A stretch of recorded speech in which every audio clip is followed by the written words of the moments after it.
ॐ भूर्भुवस्वः तत्सवितुर्वरेण्यं भर्गो देवस्य धीमहि धियो यो नः प्रचोदयात्। उस प्राण स्वरूप दुखनाशक सुख स्वरूप श्रेष्ठ तेजस्वी पापनाशक देव स्वरूप परमात्मा को हम अपनी अंतरात्मा में धारण करें। वह परमात्मा हमारी बुद्धि को सतमार्ग की ओर प्रेरित करे। भाइयों बहनों, जय श्री राम, जय गुरुदेव, जय माँ आदिशक्ति। भाइयों बहनों, साधना से संबंधित आप सबकी जिज्ञासाओं के समाधान के क्रम में आगे बढ़ते हुए आज मैं पहली जिज्ञासा ले रहा हूँ। बहन अर्ना बारचा जी ने लिखा है, प्रणाम गुरुजी। बहन प्रणाम। मंत्र जप करते टाइम 5 या 6 बार मंत्र जप करते ही ध्यान लगने लगता है। मंत्र जप भी अपने आप ही धीमे होके रुक जाता है। कुछ बोलने का मन नहीं होता, फिर ध्यान गहरा हो जाता है। आंखें भी खोलना मुश्किल हो जाता है। कोई पाठ भी करे तो आंखें बंद होने लगती है, ध्यान लगने लगता है। आंखें खोलने का भी मन नहीं करता, खोलने पर भी वापस बंद होने लगती हैं। थोड़ा मुश्किल हो जाता है ध्यान से उठना। न तो बोलने का और न ही हिलने का मन करता है। पाठ जप करने के बाद ध्यान करती हूँ, पर अब तुरंत ही ध्यान लगने लगता है, ध्यान शुरू करने से पूर्व ही।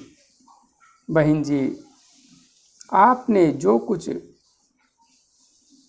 अपना अनुभव, आपके साथ में जो कुछ हो रहा है, जो कुछ आपने लिखा, आप उस स्थिति से तो अनभिज्ञ हैं कि इसे ग्रंथों की भाषा में क्या कहा जाएगा, क्योंकि आपने ग्रंथों को अभी तक पढ़ा नहीं है और इसी वजह से आप अपनी वास्तविक स्थिति को अभी समझ नहीं पाई हैं। किंतु मैं आपको बहुत बहुत शुभकामनाएं देता हूँ, बहुत बहुत बधाई देता हूँ। और मुझे यह कहते हुए अत्यंत हर्ष की अनुभूति हो रही है कि आपने साधना के पथ पर अत्यंत उत्कृष्ट स्थान प्राप्त कर लिया है। जिस स्थिति को समाधि के प्रारंभ की अवस्था माना जाता है, आपके जीवन में वह परिस्थिति, वह स्थिति घटित होने लगी है। आपने लिखा है, ध्यान 5 या 6 बार मंत्र जप करते ही ध्यान लगने लगता है। यह अपने आप में उस स्थिति का द्योतक है जब साधिका के अंतस्थ में मंत्र शक्ति पूर्णतया जागृत हो जाती है। मंत्र जब भी अपने आप ही धीमे होकर रुक जाता है। इस स्थिति में यदि कोई साधक जैसे माला हाथ में लेकर जप करता है तो उसकी माला नीचे गिर जाएगी, वह माला को गिन भी नहीं सकता और मंत्र जप भी निश्चित रूप से रुक जाता है, क्योंकि ध्यान अत्यंत गहरा हो जाता है। साधक अपनी सुध बुध खोने लगता है, कुछ बोलने का मन नहीं होता, फिर ध्यान गहरा होता जाता है। आंखें भी खोलना मुश्किल हो जाता है। बिल्कुल यह स्पष्ट दिखा रहा है समाधि का प्रारंभ हो चुका है। कोई पाठ भी करे तो आंखें बंद होने लगती है, बिल्कुल ऐसा ही होता है। ध्यान लगने लगता है, बिल्कुल यही तो लक्षण हैं समाधि प्रारंभ होने के। आंखें खोलने का भी मन नहीं करता, बिल्कुल असीम आनंद की अनुभूति ध्यान करते हुए साधक को होने लगती है और उसे बाहरी संसार बिल्कुल व्यर्थ दिखाई देने लगता है। अंतस्थ का आनंद उसके लिए बहुत महत्वपूर्ण हो जाता है। वह ध्यान से उठना ही नहीं चाहता। हकीकत यही है कि ध्यान इतना आनंद देने लगता है कि साधक को ध्यान के आनंद से अधिक किसी अन्य वस्तु में कोई आनंद दिखाई ही नहीं देता। तो वही स्थिति आपके साथ होने लगी है। थोड़ा मुश्किल हो जाता है ध्यान से उठना, बिल्कुल मुश्किल हो जाता है।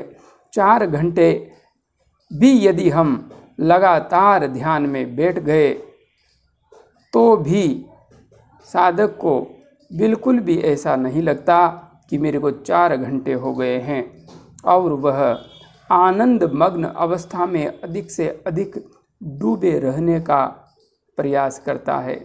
हो सकता है व्यवसायिक और सामाजिक दायित्वों की वजह से उठना पड़े, बाकी ध्यान से उठने का मन नहीं होता। आपके साथ यही हो रहा है तो बिल्कुल आप समाधि के दरवाजे पर आकर खड़ी हो गई है। न तो बोलने का और ना ही हिलने का मन करता है। बिल्कुल ऐसा ही होता है, बोलने और हिलने का मन नहीं करता। पाठ जप करने के बाद ध्यान करती हूँ, अब तुरंत ही ध्यान लगने लगता है, ध्यान शुरू करने से पूर्व।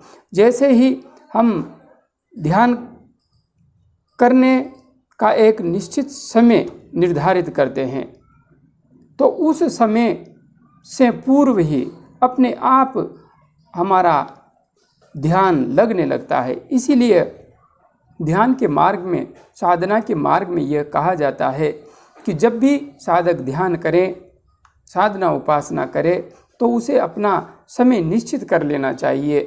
क्योंकि यदि हम समय निश्चित कर लेते हैं तो वह समय जैसे ही आता है, हमारा शरीर, यह संपूर्ण प्रकृति अपने आप उस अनुरूप प्रतिक्रिया देने लगती है।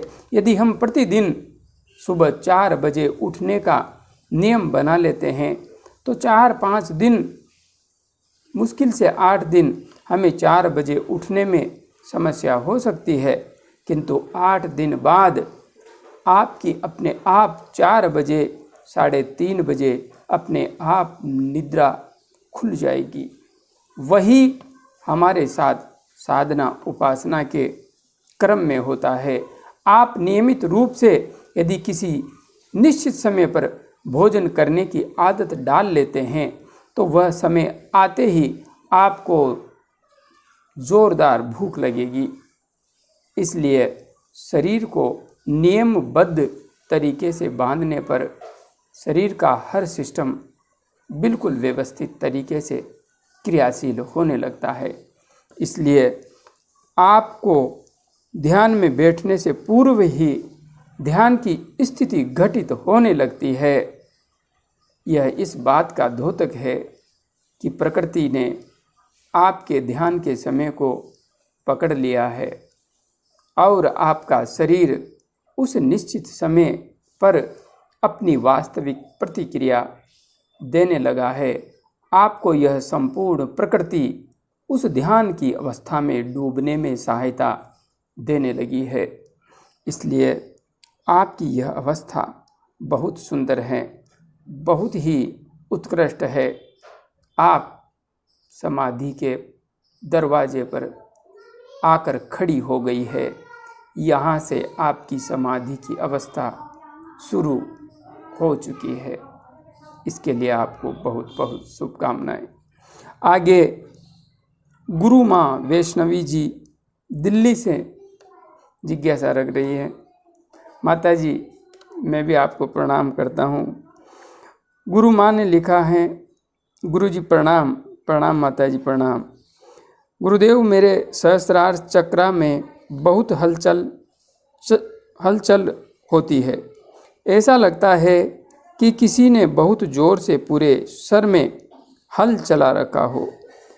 कभी अच्छा फील होता है, कभी बहुत दर्द होता है, कभी कभी बहुत ऊर्जा प्रवाहित होती है। मुझे क्या करना चाहिए? कृपया मार्गदर्शन करें।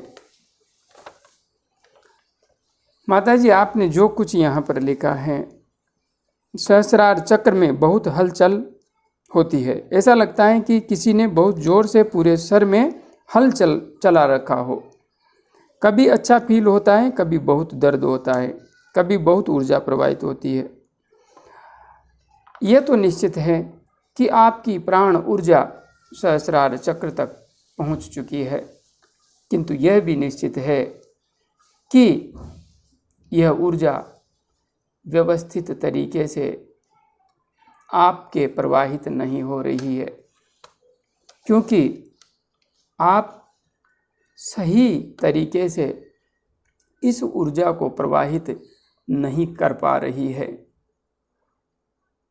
आप एक बार मेरे 2 वीडियो अवश्य देखिए, ध्यान कैसे करें और सुषुम्ना नाड़ी में प्राण का प्रवाह कैसे करें।